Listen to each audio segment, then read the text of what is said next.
My grandmother used to start the story, "Show me your papers." That's what the police officer said to Major Blackard, her great-grandfather, when he was just 19 years old. Major dug into the trousers of his wallet, patted his jacket, but he couldn't find his billfold. "Sir, I done left my wallet," he said. But before he could finish his sentence, the young man was posted against a brick wall, cuffed, and taken to the St. Louis City Jail. Unable to prove his identity, he would spend the next 21 days in a cramped, musty cell. That's where his older brother Matt found him. He had been beaten and was bloodied. Matt returned with Major's employer later that day, wallet and identification card in hand. They needed to post bond, and the police officer needed to see a white face. The year was 1899, and Major Blackard was my great-great-grandfather. The real crime was that Major Blackard was a man of color living in America in 1899. This morning, when I initially got, the first notification that the president was having to produce his long-form birth certificate and passing it out, by White House staffers, it recalled a really ugly time in history for me.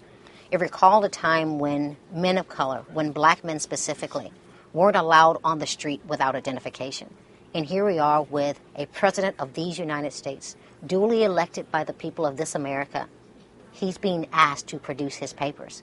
And not just his birth certificate. They've gone on to ask for his college transcripts. Never in our 235-year history have we ever asked a president to prove that he was born on this American soil. Good morning.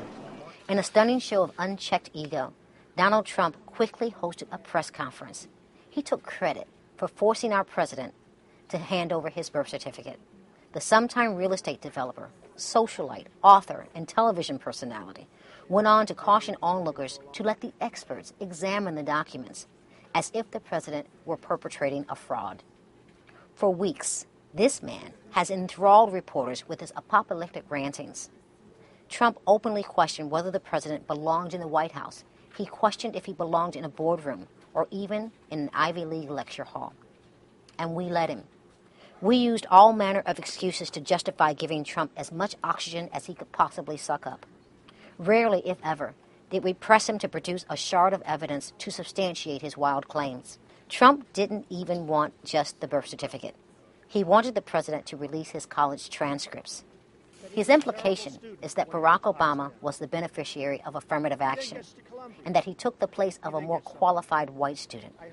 Apparently, graduating magna cum laude from the nation's most prestigious law school and being named editor of the Harvard Law Review, the institution's highest student honor, is just not enough for Trump. But you see, for people like Trump, it never is enough. If he gets on the phone or gets off his basketball court or whatever he's doing at the time, he should be focused on OPEC and getting those prices down. As if his place was better on the basketball court. When they tell you that this isn't racial, don't believe them. This controversy was constructed solely as a way to delegitimize the presidency of a black man. Those who question the location of Barack Obama's birth are clearly the same people who would pack up and move out of a neighborhood if somebody like me moved in next door.